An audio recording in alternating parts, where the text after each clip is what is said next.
Hello and good morning, friends. Today is 16th of October 2020, and this is your morning market update. So, let us just get down to the things which are important before the market opens today. तो सबसे पहले आज की important news है oil eases as new lockdowns raise concern about fuel demand. तो कई सारी economies में लॉकडाउन, जैसे यूरोप की बहुत सारी कंट्रीज़ में लॉकडाउन फिर से आ रहा है और जिसकी वजह से फ्यूल की डिमांड जो है वो कम होने की आशंका है।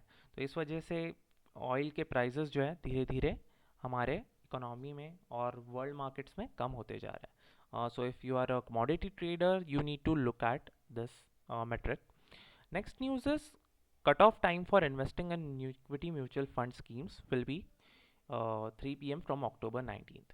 तो अब तक ऐसा था कि अगर आप किसी म्यूचुअल फंड स्कीम में इन्वेस्ट करते थे तो 3 बजे के बाद भी अगर आप ले रहे हैं तो उसी दिन की वैल्यू NAV की आपकी ऐड हो जाती थी।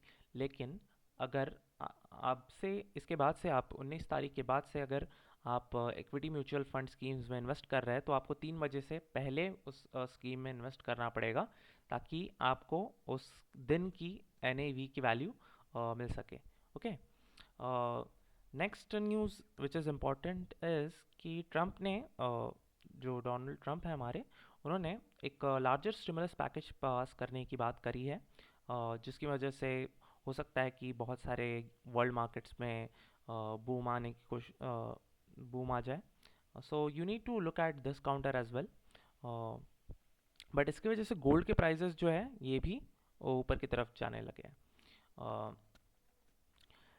क्योंकि लोग जो है जैसे जैसे अगर डॉल गोल्ड की डिमांड इसीलिए बढ़ेगी क्योंकि डॉलर की वैल्यू कम होती चली जाएगी and gold will look as a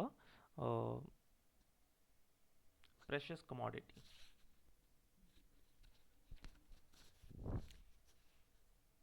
next news which is important is Indian firms जो कि बाहर की मार्केट्स में, ओवरसीज़ मार्केट में अपने आप को लिस्ट करवाना चाहते हैं, उनके लिए एक गुड न्यूज़ है कि उनको सेकेंडरी लिस्टिंग के लिए इंडिया में भी लिस्ट करना नहीं पड़ेगा।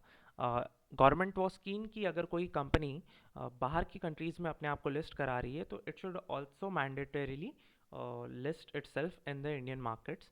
बट अभी गवर्नमेंट ने अपना स्टैंड चेंज कर दिया है, तो this is good for those companies because दोनों मार्केट्स में लिस्ट करने के कारण कुछ प्रॉब्लम्स इन कंपनीज को फेस करनी पड़ सकती थी विच इज़ नाउ गॉन।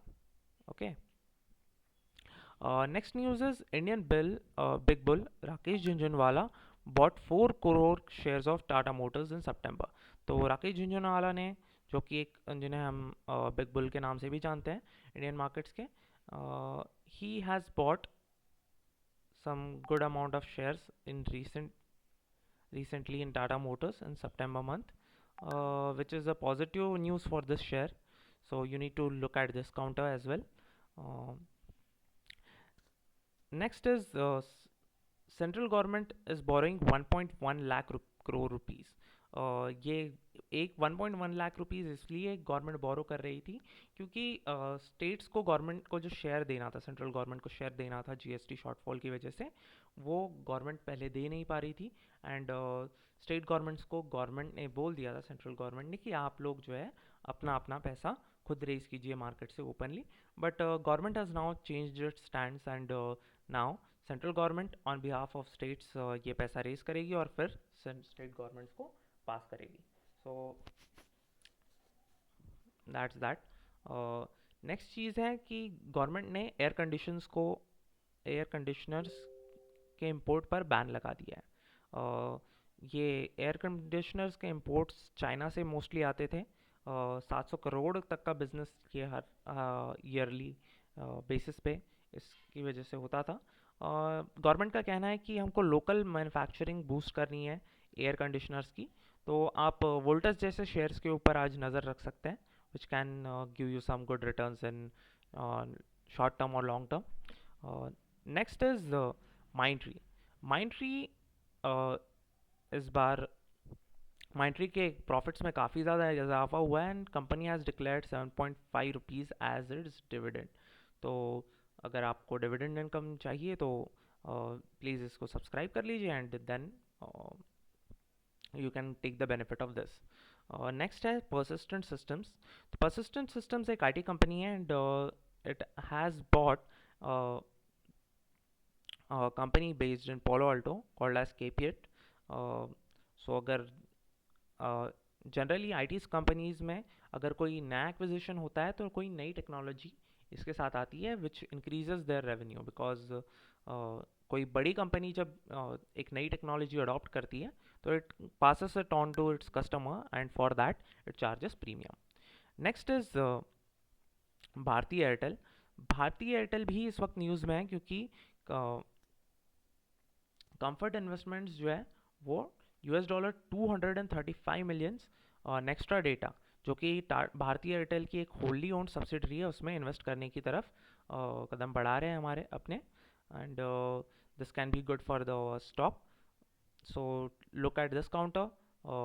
हो सकता है कि इस बार के नेक्स्ट क्वार्टर के रिजल्ट्स इसमें बहुत अच्छे आएंगे. नेक्स्ट है आपका Dhanuka agritech. Dhanuka agritech is opening it's buyback offer. तो ये 20 अक्टूबर से 2 नवंबर तक चलता रहेगा. तो अगर आपके पास शेयर्स है तो मे भी हो सकता है कि बायबैक आए. नेक्स्ट है south Indian bank. South Indian bank और में इस बार जो है प्रॉफिट में काफ़ी हद तक की गिरावट आई है. तो नेट प्रॉफिट डाउन रहने की वजह से इस काउंटर पे आपको शायद आज सेलिंग देखने को मिल सकती है. एंड साइंट जो है उसमें आपको 3.1% quarter on quarter revenue growth नज़र आएगी. अपार्ट फ्रॉम दिस आज के लिए जो इम्पोर्टेंट है वो है हमारा S G x Nifty. S G x Nifty आज सुबह मॉर्निंग में अराउंड 1% के करीब करीब अप चल रहा है. सो इससे ये पता चलता है कि आज मॉर्निंग में ट्रेंड्स पॉजिटिव रहेंगे. कल हमारे मार्केट्स में बहुत ज़्यादा सेलिंग हुई थी एंड बिकॉज ऑफ दैट एक निचले स्तरों से रिकवरी की आशंका है and which which is what S G x is showing. Also इस बात को और तवज्जो यहाँ से भी मिलता है कि कल जो अमेरिकन मार्केट्स गिरने की ज़्यादा आशंका जताई जा रही थी but S and P Nasdaq and Dow Jones all ज़्यादा नहीं गिरे. जितना एक्सपेक्टेड था उतना नहीं गिरे. तो इस वजह से भी आज हमारे मार्केट्स की ओपनिंग पॉजिटिव रहेगी. मे भी हो सकता है कि ये पॉजिटिव ट्रेंड थोड़ा फॉलो करें and Nifty can move up as well. So thank you for your time guys. Happy trading. Bye.